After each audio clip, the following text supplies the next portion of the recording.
Salut les riders, c'est Robin, j'espère que vous allez bien. On est parti pour parler de la Voge ER10, une petite 125 électrique, bien entendu. La marque chinoise jusqu'à là faisait des motos thermiques.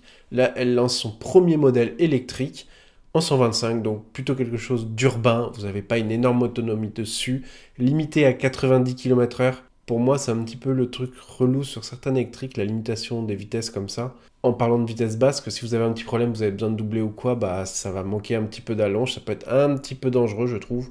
N'hésitez pas à vous abonner, à activer la cloche, ça fait plaisir, ça soutient la chaîne. Merci beaucoup à vous. Sur cette petite moto, vous avez un câble intégré à l'intérieur qui se range ensuite dans le coffre. Comme ça, vous pouvez la recharger où vous voulez, quand vous voulez, de façon simple.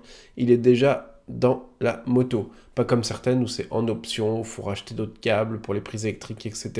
C'est vrai que ça peut être compliqué. Là, vous avez un câble directement au cul de la moto, vous branchez dans une prise électrique et c'est parti.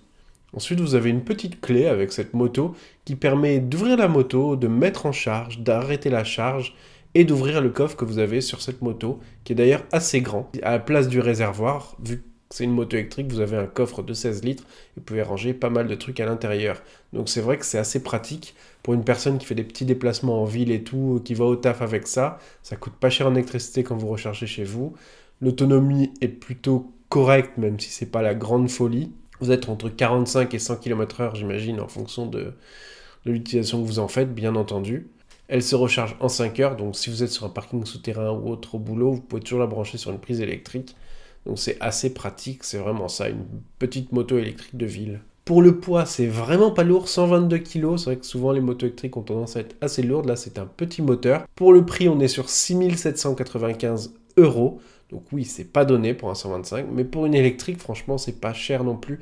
Éligible à la prime de 900 € de l'État. Le moteur est placé de manière centrale et non pas sur la roue avant comme pas mal de concurrents. Ce qui fait que vous avez une meilleure répartition des masses. C'est vrai que j'ai essayé une petite électrique avec le moteur à l'avant. C'est vraiment chelou, ça donne une direction pas ouf, j'avais trouvé moi. Là, je pense que ça va être beaucoup mieux. Ce moteur électrique développe 8 chevaux, c'est pas beaucoup. Par contre, 41 Nm de couple. Ça, c'est plutôt assez impressionnant. C'est l'électrique, toujours pareil, donc énormément de couple. Bon, par contre, 8 chevaux, c'est pas ouf. C'est une batterie lithium Samsung de 60 volts, 70 ampères, qui pèse 30 kg, donc vraiment une petite batterie, pour 100 km à peu près d'autonomie, au maximum bien entendu. On est sur une vitesse moyenne de 50 km/h, enfin en utilisation urbaine de 50 km/h pour l'autonomie maximum de la batterie. Si vous êtes tout le temps à fond, il faudra compter sur 45 km grand maximum.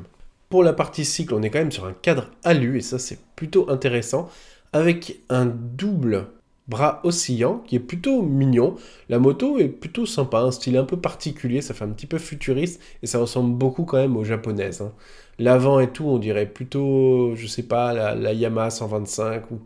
C'est vrai qu'elle fait très très japonaise cette moto. Vous avez aussi une fourche inversée en 37 mm, donc ça c'est plutôt intéressant, et un amortisseur réglable. Donc il y a quand même pas mal de technologies, enfin il y a quand même pas mal de choses intéressantes sur cette petite 125. Des freins à disque avec ABS et des jantes en alliage d'aluminium. Franchement c'est ça, elle est vraiment très très légère cette moto. Et vous avez aussi, comme beaucoup les Chinois aiment faire, énormément d'équipements technologiques, un écran LCD, des prises USB, un démarrage sans clé comme j'en ai déjà parlé, le petit coffre de 16 litres. Vous avez un disque de 280 mm à l'avant et de 220 mm à l'arrière pour le freinage. Donc franchement, vous avez bien entendu aussi un éclairage full LED, mais oui c'est de l'électrique, donc en gros, de toute façon, il vaut mieux mettre du LED vu que c'est ce qui consomme le moins d'énergie. Et l'électrique, on sait qu'on est à la course à l'énergie, surtout sur des petits modèles comme ça. Donc c'est très important en réalité de mettre du LED.